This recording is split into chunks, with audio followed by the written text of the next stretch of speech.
Every day, enormous factories transform simple raw materials into one of the most familiar materials around us: glass.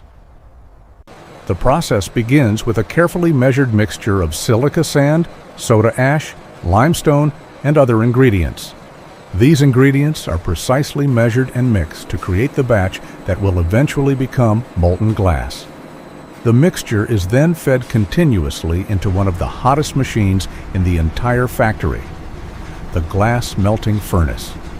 At extremely high temperatures, the solid ingredients melt together and transform into a glowing, viscous liquid.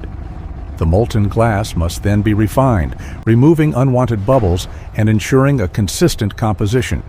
For flat glass, the molten material flows onto a bath of molten tin, allowing gravity and surface tension to create an exceptionally smooth, flat sheet. The glass is then carefully cooled in a controlled process called annealing, which removes internal stresses.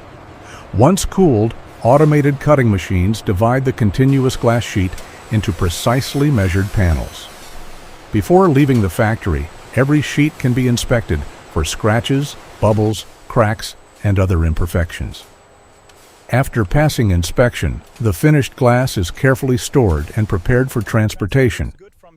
From ordinary sand and minerals to crystal clear sheets used in buildings, cars, and countless everyday products, glass manufacturing is a remarkable combination of chemistry, heat, and precision engineering.